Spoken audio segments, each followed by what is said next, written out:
a lot of work and you've created an email and you've blasted it out to your entire prospect list, and the only thing you got back was crickets, right? Nothing came through. You didn't get any clients, which is the exact opposite of what you were expecting. With all the time and effort and attention that you put into that email, you were expecting at least somebody to reach out and say, yes, I want this. I'm ready to take advantage of your products or services or whatever. Or you've gone through the work of creating a beautiful post. You poured your heart and soul into it and you put it out in the world and nobody responded to it. Nobody reached out. I guarantee that has happened at least once. It's something that has happened to me several times in the past.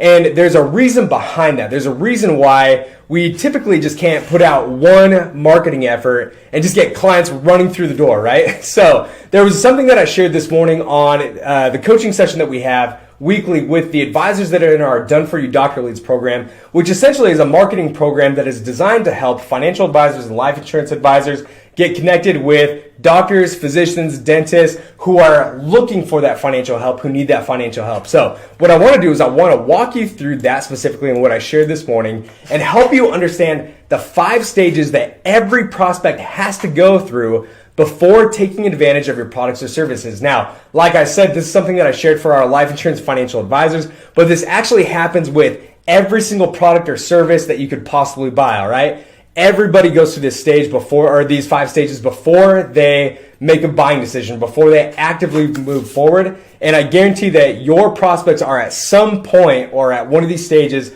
on this mental journey. So the first thing that happens is that somebody is unaware. This is stage 1. So somebody is unaware that there's a problem in their life. They're unaware that they need to take any action at all. They're just a happy camper, right? And they may not realize that there's something wrong in their life that needs fixed. So the next thing that's going to happen is they become problem aware. They all of a sudden understand, either based on circumstances in their life or something that they saw somebody else go through, or somebody asked them a question that got them thinking. Whatever it is, they recognize now that there is a problem in their life that needs solved. So a good example of this is, let's say we've got a married father of 5 kids who is doing well. He's climbing the corporate ladder. Things are going, nice and dandy. Well, he wakes up one day and he's like, shoot, if something were to happen to me and if I were to pass away unexpectedly, what's going to happen to my family's financial well-being? How is my wife going to pay the mortgage? How are my kids going to be provided for? How are they going to buy clothes? How are they going to put food on the table? All of a sudden, this guy is problem aware and he realizes that he's got a problem that needs solved.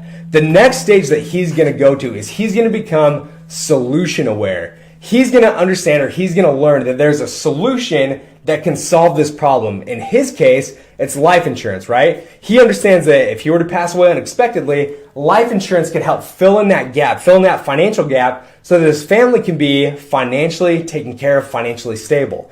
The next thing that's going to happen is he will become product aware. So not only is life insurance the solution that's going to solve this problem, but within that category of life insurance, there are various products that are available that he can take advantage of, whether it's term, whole life, IUL, VUL, whatever it might be. There's a product that's going to deliver the solution that solves the problem that he is faced with, all right? You following with me so far? The next thing that's going to happen is he becomes most aware, where he understands who to go to get that product. He understands how to get that product, and he understands the steps that are needed, and he's ready to take those steps or the action that he needs to get that product that delivers the solution that solves the problem that he's faced with, all right? So every single prospect that you have will have to go through this mental journey. Now, when you're first introduced to them, they may be at various stages. They may already be product aware. They may already be solution aware. They may be at that most aware stage where they're right at the tipping point of ready to make a purchase or make a buying decision, but everybody's going to be somewhere on the spectrum. Now, a good thing to understand, or a good thing to remember, is this directly correlates with cold traffic, warm traffic, and hot traffic. So I'll let you know that right now, the majority of the hot traffic that you have are individuals that are already in your existing network. These are people that, friends, family, referrals that have been brought in the door, whoever it might be. That is where your current hot traffic most likely is. But you most likely have an extended network of warm traffic, or maybe you've been nurturing leads, or maybe you've been actively getting the word out and people are in this warm stage of the journey. Or where the bulk of your prospects are is currently in the cold stage or somewhere right in between, in that mix between cold and warm, okay? So they may be problem aware, they may be solution aware, but our marketing efforts need to address our prospects at each of these stages, right? So the first step is making sure that people are aware, right? We got to move them from unaware to problem aware. And now once somebody is in the door, once we, a good example of this is when somebody decides to join your email list, or once you've got somebody who is actively on your general email newsletter, your prospect sequence or whatever, that's where we're able to start utilizing different touch points or different marketing collateral, different marketing actions to help educate, nurture, indoctrinate so that they can move through each of these stages and get to this most aware stage where they are ready to take that next step, take that action. So with our marketing campaigns, the way that we design them, we use sales funnels a lot of the time to make this happen.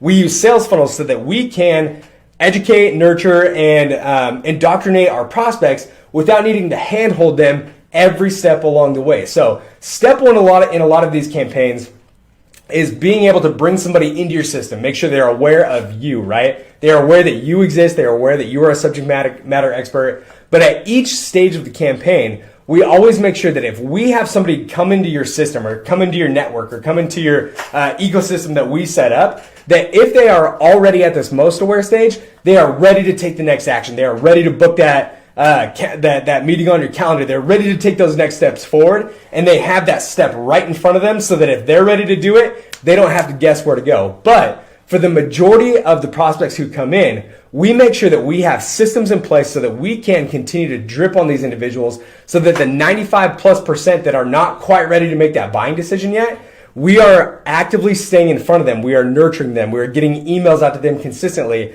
so that they understand the next steps that they can take or should take to get to that most aware stage or to get to that point where they're ready to make a buying decision. So step one, get somebody into your environment. Get that email list built up. I promise you, building up an email list is something that will benefit you for years to come. But then don't just let that sit dormant, all right? Don't just let them sit there and stay on your email list. Don't be afraid to send out those emails. If somebody gets upset or if somebody is, I guarantee as you start scaling, people will get, you've got people out there who, it doesn't matter what you send to them. It doesn't matter how much value you provide. They're going to be like, oh, why'd you email me? You're spamming me, whatever it is. I guarantee that's going to happen. But those are people that weren't going to do business with you anyway, no matter how much value provided. You could offer it for 100% free and they still wouldn't have done it. But if you're actively going out and nurturing that email list, if you're actively nurturing those prospects, you're going to get people moving along to the point where they're becoming most aware. They're recognizing your subject matter expertise.